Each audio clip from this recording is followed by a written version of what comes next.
one of the things we've asked some of our risk takers in various sports and the like is whether you have any sort of unique rituals, something you do right before you walk out onto the line there, or a particular way you like to relax after it's over. Any unique Romain rituals you've got? Like drink, I think, a milk or something? I don't know.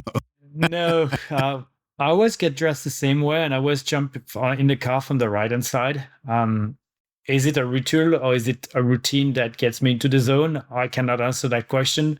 I used to have one underwear that I would wear on Friday, one for Saturday, and one for Sunday.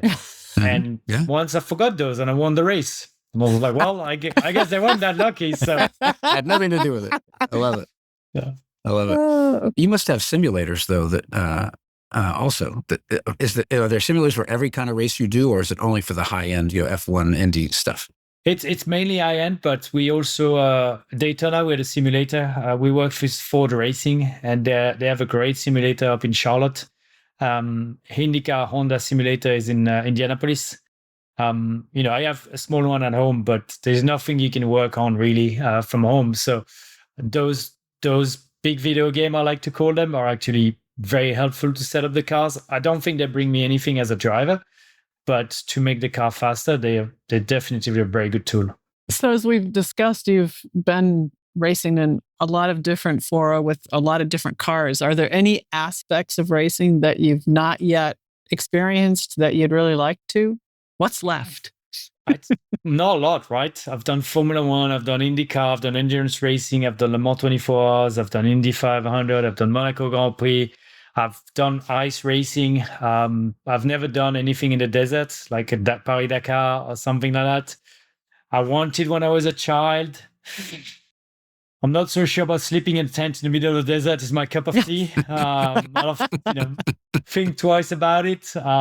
I just love racing. In Australia, there's that race, Bathurst, the Montapon Panorama, that I like to do in a V8 Supercar one day because I've been watching that race since I'm a kid. So there's still some races I want to compete in, and hopefully I'll have that chance before I retire.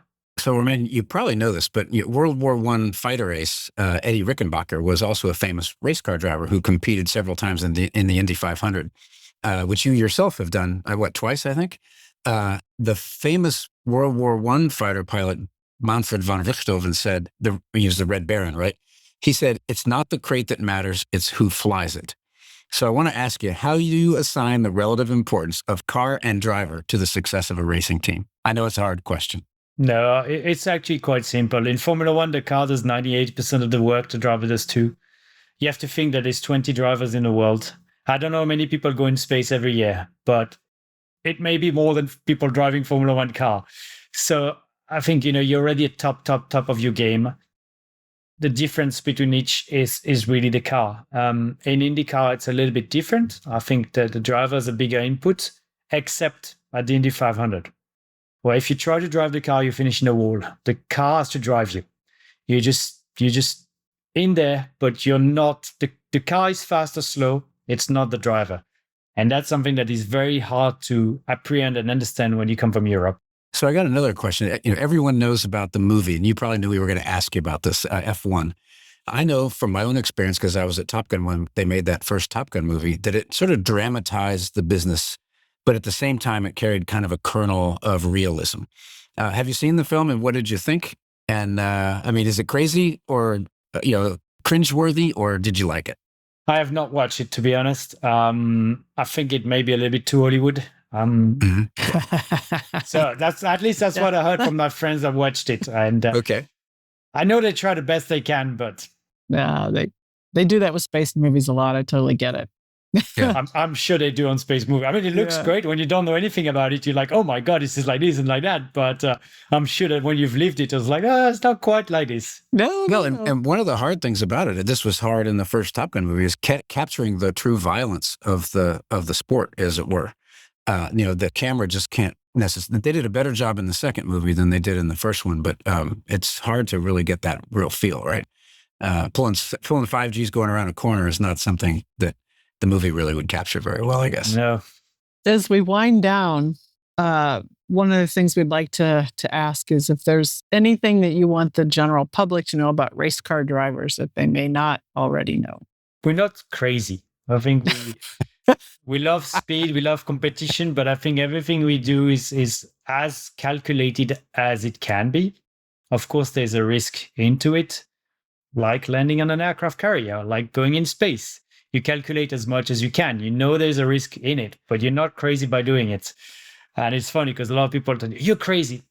Not really. My cars are made to go that fast. The track is safe to be that fast. I think someone that drives like a nuts on the roadway is way more crazy than a race car driver that actually does that for living and in an environment that is safe. Yeah, it must drive you crazy to be on the highway in America. I mean, good heavens. We interviewed a truck driver a few times ago, and he was like, hey, the biggest risk for me is those four-wheel drivers. But amazing. So just out of curiosity, what's your next race, Romain?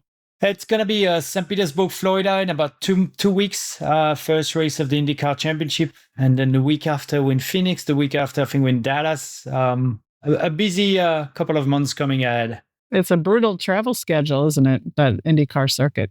Yeah, we have 18 races this year. As I said, luckily we don't travel outside the US, only once in Canada.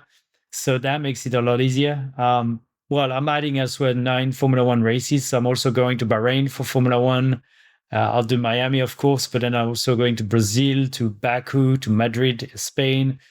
So I'll have a busy, I think 30 weekends away from home. So wow. Yeah, I like keeping things busy. So you were talking about superstition a minute ago. Here's a good superstition for you. About almost 70 episodes ago, Sandra and I interviewed Josef Newgarden. And since then, he won the Indy 500 twice. So you're due, okay? I'll take it. I promise I'll take it. Well, look, thank you so much, Romain. This has really been a fun interview for us. We love talking to people like you. It's been terrific. And we really wish you the best. You don't need luck, but the best luck. And be safe out there. And we'll definitely be following you this season in IndyCar. Yeah, thank you so much. And Okay. You always need luck. Take it. Okay. All right. Certainly doesn't hurt.